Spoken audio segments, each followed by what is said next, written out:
제가 좀 앞에서 장시간 좀 말씀드렸는데, 방금 말씀드렸던 내용들 좀 듣기 싫으시면, 스킵하세요. 네. 나 빨리 궁금해. 예. 빨리 수업을 해줘. 예, 수업하겠습니다.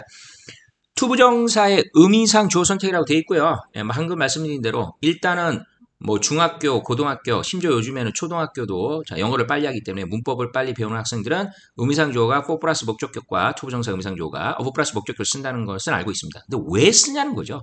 그리고 하필이면 왜 for하고 of냐는 거죠. 네, 여러분들의 궁금증 해결해 드리겠습니다. 기본적으로요. 그러면 일단 전치사를 쓴단 말이에요. 투부정사 앞에 for하고 of라는 전치사를요. 영어로 우리가 preposition이라고 하죠. 그렇죠? 얘들의 기본적인 의미가 뭔지를부터 아시고요. 항상 사전적 의미를 파악해서 그것들을 문법과 적용을 시키십시오. 자, 전치사의 기본 의미라고 되어 있습니다. 자, 확인을 해보겠습니다. for는요. 정말 많이 쓰는 전치사입니다. 너무나 많이 쓰기 때문에 그 용도도 되게 많은데요. 자, 기본적으로 여러분이 가장 대표적으로 알고 있는 용도만 썼어요. 목적. 뭐뭐 하기 위해서라는 의미로 우리가 해석해요. 이유. 뭐뭐이기 때문이죠. 예, 용도. 어떤 사용의 용도로 for를 또 쓰고요. 이 for가 갖고 있는 성격 중에 여러분들이 사전을 찾아보시면 알겠지만 특정 대상, 어떤 특정 대상의 행위나 상태를 설명하는데도 for를 씁니다. 그럼 이 투부정사에서 전치사 for가 선택되는 이유는요. 투부정사 결합돼서 여기서 쓰이는 의미상조의 for는 특정 대상이에요. 다시 해서 이 투부정사 행위나 상태는 바로 이 for가 가리키는 목적격이야. 다시 해서 for me하면 바로 나야. 나한테 이 투부정사 행위나 상태가 적용되는 거야. for 탐하면 탐한테 적용되는 거야. for James 하면 바로 제임스한테 적용된다는 내용이야 하고 특정 대상을 쓴다는 얘기예요. 이 특정 대상을 쓰는 이 전치사 for 플러스 목적격은요.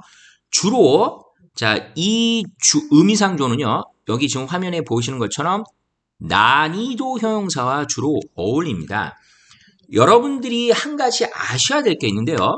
이 준동사의 의미상 주어가 쓰인다는 것은 오늘 제가 지금 샘플 수업을 하기 때문에 이 샘플 수업이 아닌 전체 수업에서는 전체적인 의미상 주어에 대한 개념을 이제 얘기하고 들어가겠지만 의미상 주어를 실질적으로 영어에서 쓰는 경우보다 안 쓰는 경우가 더 많습니다. 그 이유는 대부분 이 준동사의 의미상 주어가요. 주어랑 일치해요. 예. 그러니까 주어 다음에 이제 동사가 있고요. 그 동사 다음에 이제 준동사가 올 때 아니면은 뭐 목적어나 보어가 오고 또 준동사가 쓸 수 있는데요. 대부분 주어랑 일치합니다. 그러니까 굳이 쓸 이유가 없죠. 그리고 만약에 주어랑 일치하지 않는다면 목적어하고 일치해요. 그 문장에 있는 목적어. 목적어랑 일치한다는 얘기는 뭐 삼형식, 그쵸? 그리고 그다음에 오형식 같은 경우가 가장 대표적이에요. 목적어하고 그 뒤에 투부정사가 오는 미래 지향적 동사, 저랑 이제 지각동사, 사역동사, 그쵸? 상태변화동사, 미래 지향적 동사의 수업을 들으셨던 학생은 목적어 다음에 투부정사가 오는데 이때 목적어가 바로 투부정사 행위의 주체가 되는 거죠. 이런 경우는 굳이 이렇게 의미상조어라고 따로 전치사를 쓰면서 어떤 표시를 하지 않습니다. 문장 안에서 준동사 어울리는 그 주어들이 각각 목적어나 주어 형태로 다 드러나고 있기 때문에요. 그럼 굳이 이렇게 의미상조어를 쓰는 경우는 주어나 목적어가 일치하지 않아서 그러니까 준동사 행위의 주체가 누군지 말하고 싶은 거예요. 글을 쓰거나 아니면 전달하는 사람이 이렇게 말하고 싶어서 쓰는 거고요. 그래서 그렇게 의미상주어를 써야 되는 사항이 한정돼 있다는 얘기죠. 즉 방금 말씀드린 대로 투부정사의 의미상주어로 for 플러스 목적격을 쓰는 경우는 대부분 그 사항이 의미상주어를 for 플러스 목적격이랑 의미상주어를 주로 써야 되는 사항이 이렇게 한정된 난이도 형용사를 쓴다는 얘기예요. 난이도 형용사가 아닌 경우에도 있습니다. 근데 주로 그렇다는 얘기고요. 이 난이도 형용사는요. 약간 한자식 표현을 좀 썼는데요. 그러니까 쉽고 어렵다. 그렇죠? easy, difficult 의미예요. 쉽고 어렵다라는 형용사입니다. 자, 난이도 형용사 잠깐 볼게요. 다 쉬운 단어 여러분이 다 알고 계시는 단어들이죠. easy, hard, difficult, possible, impossible, dangerous, necessary죠. 쉬워, 어려워, 가능해, 불가능해, 위험해, 필요해, 다 이런 단어예요.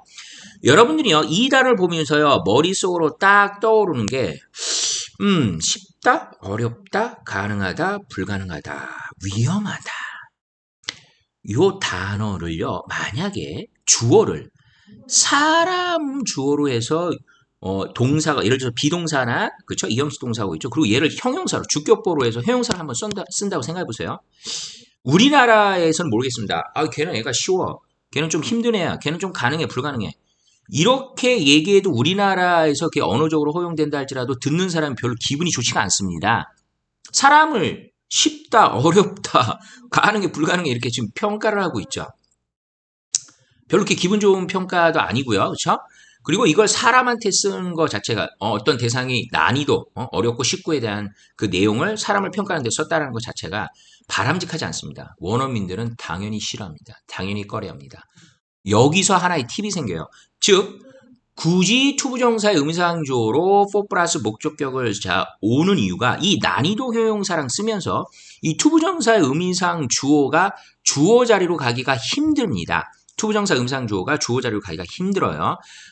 그래서 이 해당되는 투부정사의 어떤 행위나 상태는 특별히 바로 나에 대한 거야 라고 얘기하고 싶을 때 주어 자리에 놓지 않고요. 의미상 주어라는 즉 for 플러스 목적격이라는 이 전치사 for가 갖고 있는 특정 대상 이 투부정사 행위나 상태는 바로 특정한 나에 해당돼라고 쓰고 싶어서 투부정사 앞에 바로 for me를 쓴다는 얘기죠. 예물 들어갈게요. 바로 It's difficult to write 어부예요. 난이도 형사는요. 거의 90%가 가주어 진주어 형태로 쓰입니다. 그 이유는 제가 말씀드렸죠. 이 난이도 형용사가 갖고 있는 형용사의 성격 때문에 쉽고 어렵다는 성격 때문에 사람 주어라든지 구체적 주어가 오는 경우가 있어요. 사물은 가능해요. 그러니까 이런 경우를 한번 예를 들어 볼게요. 잠시만 화면을 좀 바꿔볼게요. 이런 경우는 난이도 형용사가 뭐 충분히 가능합니다. 이런 거죠. His idea. 주어가 충분히 쉽고 어렵다, 가능하다, 불가능하다를 쓸 수 있는 주어예요. 뭐 this question. 그쵸? 그 다음에 뭐 math 또는 mathematics. 그쵸? is hard to understand. 자, 이렇게 썼다. 여러분 영어는요. 언어입니다. 언어는 인간이 만든 거고요. 억지로 뭔가 본인들이 쓰는데 불편하고 맞지도 않는데 억지로 쓰는 게 아니에요. 편하기 위해서 쓰는 거예요. 논리적이어야 되고요. 합당해야 되고 쓰는 게 자연스러워야 됩니다. 자연스럽잖아요. 이러면 쓴다는 얘기예요. 이때 하드가 난이도 형용사 있죠. 난이도 형용사인 지금 하드라는 단어가 분명히 쓰여있지만 주어가 그야 생각이 이해하기가 어려워. 이 질문은 이해하기가 어려워. 수학은 이해하기가 어려워. 너무 자연스럽죠. 이게 쓴다는 얘기예요. 근데 이거를요. 사람으로 바꿀게요. 탐이에요. 나예요. 야, 나는 이해하기가 어려워. 탐은 이해하기가 어려워. 이게요. 탐에 대한 어떤 특정한 일부분이나 상황에 대해서 이해하기가 어려워라고 한다면 어느 정도 이해가 됩니다. 근데 이 주어라는 거는요. 주체예요. 그쵸? 해당되는 동사의 주체인데 이 주체 자체가 어떤 어려운 그런 대상이고 가능하고 불가능하고 위험한 대상이야라고 딱 못을 박아버리는 표현이기 때문에 원어민들은 싫어한다는 얘기죠. 방금 제가 말씀드린 대로 어렵고 쉽고가 어떤 특정 사항이나 동작이나 상태일 때 그 경우는 자연스럽게 어느 정도 인정을 해주는데 그게 바로 for 플러스 목적격이라는 투부정사를 쓰면서 의미상조로 쓴다는 얘기죠. 다시 한번 화면을 앞으로 바꿔볼게요. 자, it's difficult to write 보기죠. 그래서 방금 말씀드린 대로 난이도 형사는 주로 주어가 가주어가 온다. 자, 이것도 뭐 이해를 하세요. 가주어가 오는 게 그래요. 문장 흐름 내용상 자연스러워요. 투부정사 진주어죠. 자, 글 쓰는 거요. 이시 가짜 주어니까 그것이 쓰진 않겠죠. 그럼 제가 아까 말씀드렸지만 대부분 준동사의 음상주어가 그렇게 흔하게 나오지 않는 이유가 문장의 주어나 목적어랑 일치하기 때문에 쓰지 않는다고 했는데 선생님 이거 주어가 없는 것 같은데요? 근데 이거는 뭐 음상주어를 따로 쓰진 않네요. 가능한가요? 예, 가능합니다. 아까도 얘기했지만 for 플러스 목적격은 특정 대상한테 쓴다고 했잖아요. 그러니까 이거 특정 대상이 없는 거예요. 일반적인 경우예요. 그래서 일반적인 경우, 다른 말로 우리가 일반 주어라고 하는데 이 일반 주어는 누구한테나 해당되는 그쵸? 너, you, 그들, they, we, 우리, people, 사람 이런 경우는 굳이 안 쓴다는 얘기죠. 그러니까 이거는 어떤 사람한테도 충분히 다 속하는 내용이라고 하고 싶을 때는 글을 쓰는 사람이 말하는 사람이 굳이 음상조를 따로 부여를 안 합니다. 그래서 책을 쓴다는 것은 어려워. 일반적인 상황이죠. 책을 쓰는 것은 어렵죠. 충분히 난이도 형용사의 진조어로 책 쓰는 것이 어렵다라는 개념 전달하는 게 자연스럽습니다. 사람이 들어가지 않아요. 자, 그럼 이제 사람이 들어가는 경우 이제 투부정사 앞에 for me.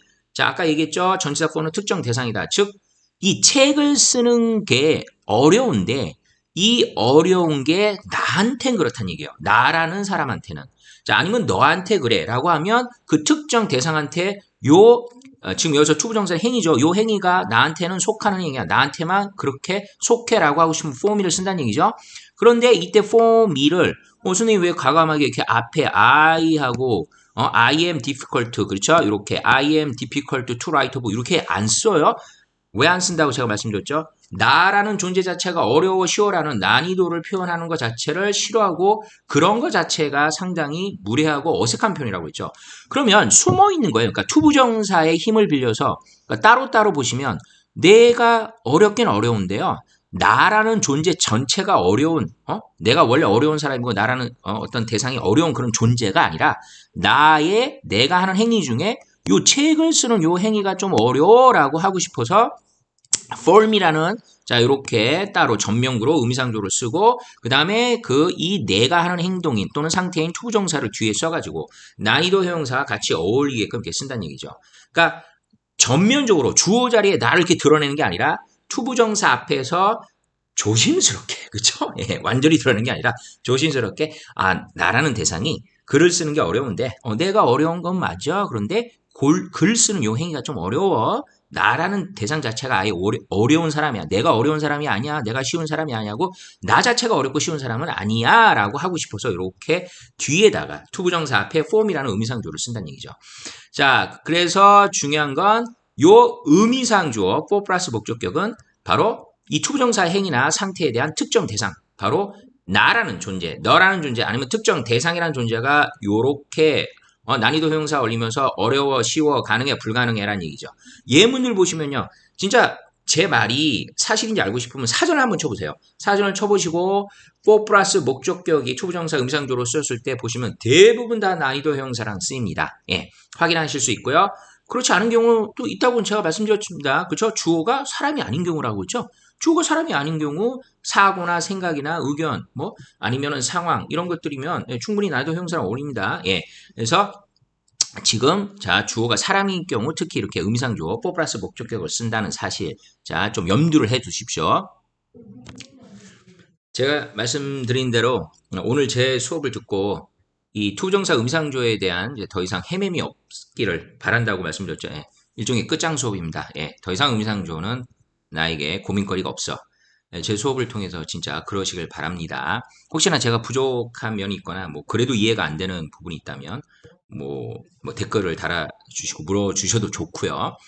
계속 전개하겠습니다. 계속 뭐가 확인되세요? 난이도 형용사가 눈에 들어오실 거예요. It's not easy for Tom to speak English in public. 자, it 계속 가주어죠. 자, 그 다음에 투부정사 진조가 되겠습니다. 투부정사 앞에 나는 주어야 라고 드러내고 있죠. 나는 주어야 이렇게 하면서 투부정사 앞에 딱 놓여져 있습니다. 투부정사 앞에 와요. 의미상조요. 탐이 또 계속 사람이죠. 탐이 대중 앞에서 영어를 말하는 것은 쉽지가 않아. 그 누구한테나 적용가고, 그쵸? 우리가 사람들이 대중 앞에서 말하는 게 쉽지가 않아라고 하고 싶으면 안 쓰면 돼요. 안 쓰면 돼. 안 쓰면 그런 의미가 되는 거예요. 그런데 특정 대상을 쓰고 싶은 거예요. 이 영어를 대중 앞에서 말하는 게 그러니까 탐한테는 그렇다는 얘기죠. 탐이라는 애한테는 그래라고 특정 대상을 쓰고 싶으니까 특정 대상을 드러내는 가장 대표적인 전치사 for를 이렇게 쓰는 거고요. 또 다시 한 번만 강조할게요. 탐이 딱 주어 자리에 가서 탐은 쉽지가 않아. 이렇게 안 쓰고 싶다는 얘기죠. 그러니까 지금 제가 말씀드린 건 나중에 여러분들이 영어를 하시더라도 어디 외국에 실적으로 이제 영어를 모국어를 하는 나라에 갔을 때 좀 함부로 어떤 사람이 쉬워, 어려워, 가능해, 불가능해 이런 용어를 쓰지 않도록. 우리나라도 마찬가지예요. 사람을 그런 식으로 판단하는 건 옳지가 않겠죠. 밑에 한번 보겠습니다. 갑자기 이렇게 대절이 이렇게 나왔어요. 제가 여러분들한테 또 전달하고 싶은 게 있어가지고 준동사, 투부정사 의미상조에서 얘기하는 건 맞지만 이 대절은 왜 나왔는지도 좀 설명을 드릴게요. It's not easy that I speak English in public인데요. 윗문장하고 아래 문장이요. 자, 똑같은 문장입니다. 한국말로 해석하면 나는 대중 앞에서 영어를 말하는 것이 쉽지 않아죠. 예, 당연히 가조 진조로 투부정사만 오는 게 아니죠. 예, 가조고요. 대절이 자 이렇게 절도 충분히 주어로 올 수 있습니다. 절도 주어로 올 수 있다는 사실 기억을 하시고요. 잠시만요. 색깔 좀 바꿀게요. 그럼 제가 지금 이 절의 경우를 왜 말씀드린 거냐면 이런 난이도 형용사 같은 경우는 for 플러스 목적격, 사람 주로 목적어가 오고 투부정사 이렇게 쓰는 경우 말고 대절을 이제 쓰는 경우도 있는데 이 두 개의 뉘앙스의 차이점이 약간 있어요. 자, 그건요. 여러분들이 일단 접속사 대세에 대한 특징을 좀 아셔야 되는데요. 이 접속사 대는요, 기본적으로 사실 우리가 정말 많이 접하는 접속사예요. 웬만한 문장에서 대시 안 쓰이는 문장이 없을 정도인데 그만큼 그냥 쉽게 설명할게요. 왜 이렇게 많이 써요? 오래됐어요. 접사 중에서 영어의 역사 중에서 접사 대시 상당히 오랜 기간 동안 쓰여왔고요. 그 역할을 지금도 계속 하고 있다고 생각하시면 되겠고요. 어쨌든 중요한 건 접속사 대은 당연히 접속사니까 뒤에 주어 동사가 오는데 기본적으로 대절은요. 개념의 정립이에요. 개념이 정립됐을 때 쓰는 접속사입니다. 개념이 정립됐을 때 썼다라는 얘기는 뭐냐면 그러니까 확실하게 내가 전달하고 싶은 사고죠. 사고. 어떤 나의 생각이나 의견, 그 다음에 정보죠. 정보. 인포메이션이요. 이 정보 따위를 전달할 때 쓰는 접속사라는 얘기죠. 즉 여기서는요. 그러니까 대절을 쓰게 되면 나라는 특정 대상이 이거라는 어떤 대중 앞에서 영어를 말하는 게 어려워라고 하고 특정 대상을 따로 구분을 하고 그다음에 이 행위를 각각에 다 따로따로 표시를 하면서 오히려 이렇게 준동사로 표시하는 게 각각의 대상을 더 드러내는 거예요. 쉬워, 어려워라고 난이도를 표현하는 게 아니라 이 대절 전체가 하나의 정보입니다. 즉 내가 영어를 말하는 것이 내가 영어를 말한다는 이 정보 자체가 그러니까 요런 어떤 그 행위를 하겠다라고 생각하고 그다음에 이 행위를 하는 그런 어떤 그 전반적인 어떤 정보나 생각 자체가 나한테 쉽지 않다는 얘기예요. 잘 이해 안 되셨죠? 솔직히 말씀해 보세요. 그렇죠? 잘 이해 안 되시죠? 예, 그래서 예문이 좀 잘 이해가 안 될 만한 예문이어서 확실하게 이해되는 예문으로 바꿀게요. 자, 밑으로 가겠습니다. 그래서 이런 예문을 들었어요, 제가. It is true for Bob to cheat her out of her money죠. 자, 뭐 딱 보자마자 이식 계속 가져오고 투부정사 진주어네 라고 생각할 수 있어요. 근데 제가 요거 적어놓고 좀 X라고 했어요. X라는 얘기는 이 문장이 틀렸다는 얘기입니다. 뭐가 틀렸냐? 자연스러워 보이는데 틀렸습니다. 왜 그런지 알게요. 밥이 자 그녀의 돈을 cheat someone out of someone's money 하면 돈을 속여서 갈취하다. 여기서 뭐 좀 수준 높은 표현으로 사치하다 되는데 그러니까 삥땅 뜯는 거예요. 삥땅 뜯는 거예요. 갈취하는 거예요. 예. 갈취한다. 자, 이것이 사실이다요.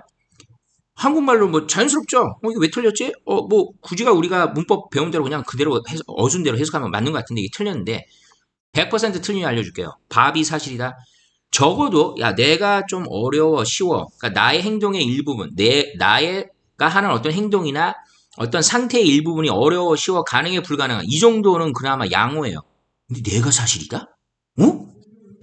밥이 사실이다. 밥이 사실이 아니다. 밥이 거짓이다. 사람이 사실이다 거짓이다가 어딨어요? 아예 말이 안 되죠. 절대로 안 됩니다. 그렇기 때문에 이 표현 자체를 이렇게 투부정사 음상주어로 써서 특정 대상인 for를 이렇게 써버리면 이 특정 대상이 음상주어를 드러내는 일종의 강조적 역할을 하기 때문에 그럼 이 대상인 밥이 사실이야 거짓이야 라는 뉘앙스가 들어가 버려요. 이렇게 안 쓴다는 얘기죠. 예, 이렇게 안 씁니다. 예. 그러면 이 상황에서는 어떻게 해야 되냐? 여러분 생각을 해보세요. 사실 거짓은 사람한테 쓰는 게 아니라 뭐예요? 바로 정보겠죠.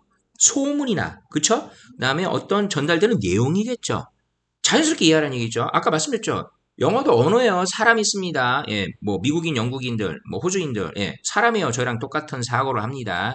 예, 우리나라 언어 너무나 자연스럽고 훌륭한 세계 최고의 언어죠.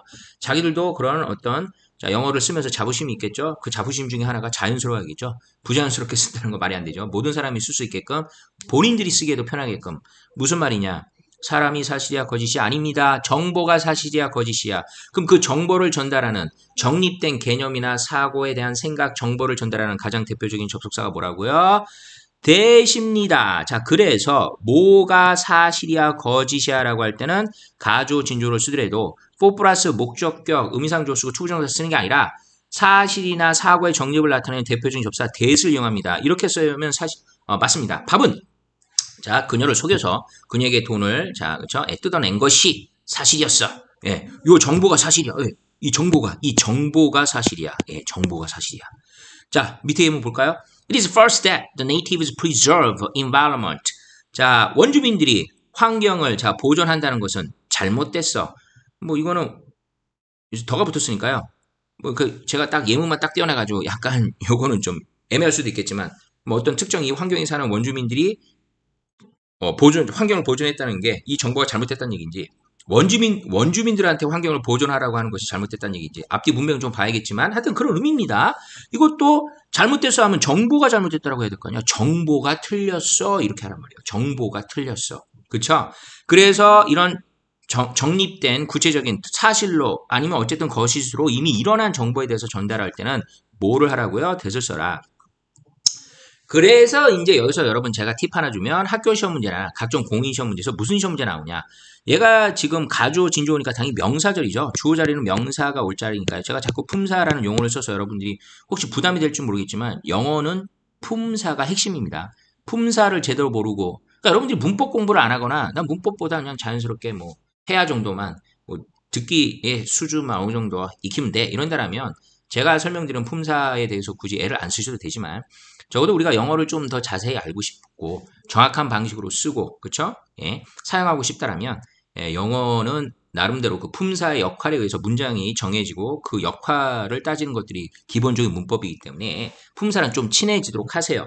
제가 품사를 설명하는 수업도 해놨는데 여러분들한테 많은 도움이 될지는 모르겠지만 어쨌든 도움이 될 수 있도록 수업을 해놨습니다. 궁금하시면 또 보시고요. 자, 그래서 얘가 명사절, 그리고 절이니까 명사절이라고 합니다. 명사절인데 이 명사절, 가장 대표적인 명사절 접속사 중에 뭐가 시험에 잘 나오냐면 whether가 있어요. 우리가 WH 의문사라고 하는데 제가 그때 한번 얘기했죠. 의문사들이 접사 역할을 한다고요. 얘는 뜻이 뭐뭐인지 아닌지예요. 뭐뭐인지 아닌지. 그래서 이 둘 중에 하나 대시 정답이냐 whether가 정답이냐를 묻는 시험 문제가 의외로 잘 나옵니다.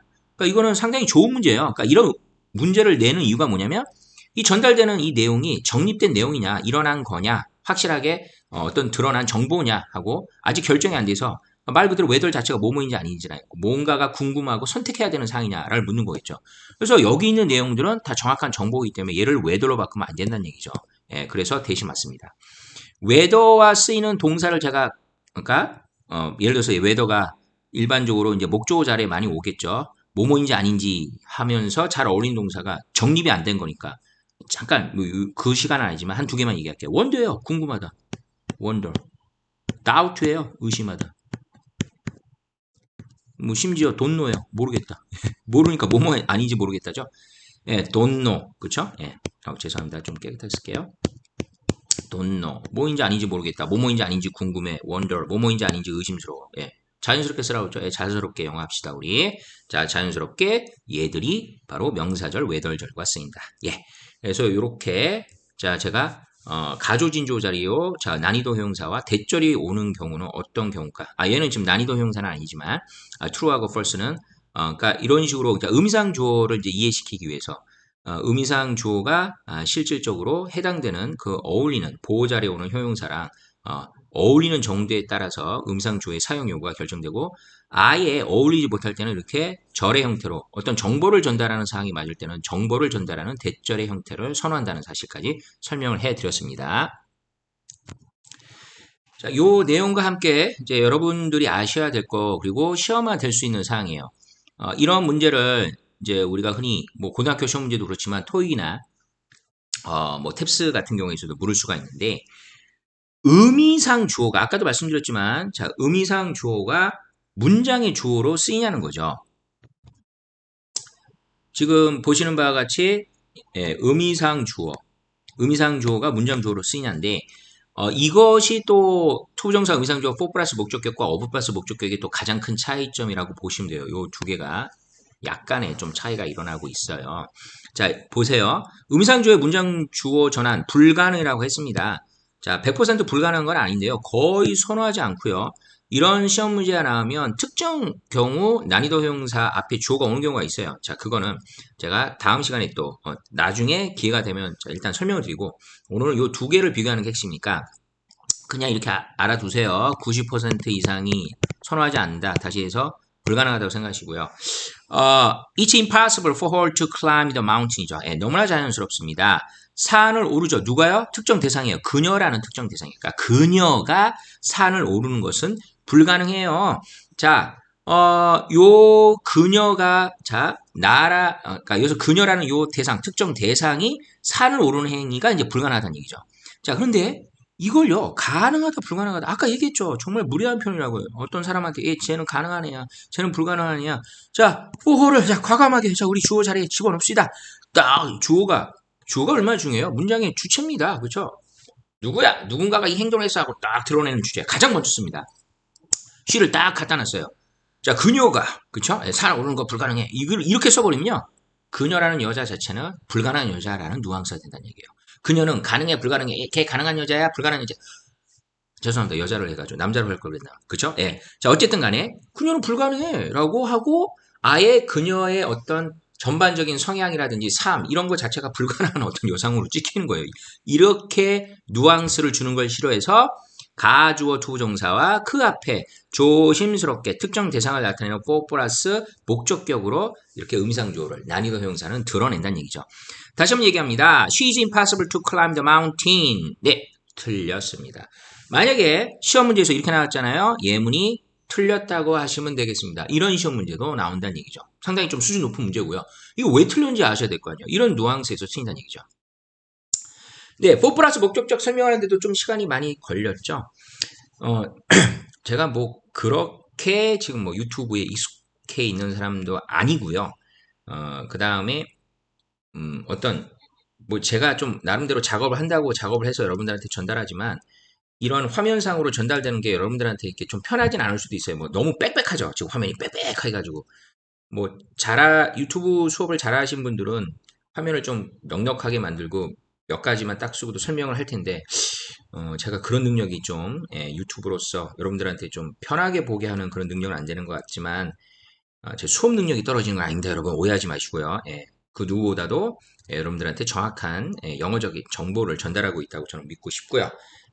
제 수업을 통해서 뭐 잘못된 정보를 받는다 그러면 큰일 나죠. 절대로 그런 일 없으니까요.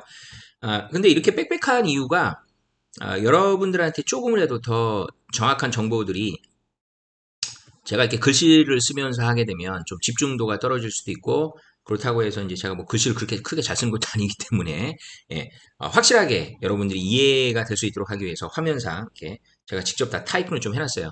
좀 이렇게 부담스러우실 수는 있겠지만 그래도 수업을 들으심으로 해서 확실한 정보가 전달되는 게 맞지 않나 싶어서 이렇게 하는 거니까요.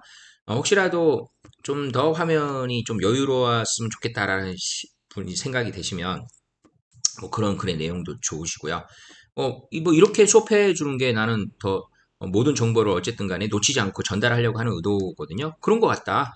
정보가 잘 전달되고 있다라고 생각하시면 그것도 뭐 좋아요 좀 해주시면 감사하고요. 어쨌든 4 하나 설명하는데 이렇게 오래가 갔죠. 짧게 설명할 수 있는 능력이 안 되나 봐요, 저는요. 이렇게 말이 많은지. 이제 어부를 설명해야겠네요. 좀 시간이 긴데 듣다가 에휴 하품하시면서 에이 졸려 안 들을래 이러시면 안 되는데요. 요거까지 마저 들으시면 완벽하게 이제 4어부가 구분돼요. 어부는요 좀 금방 진행할게요. 좀 빨리 넘어가겠습니다.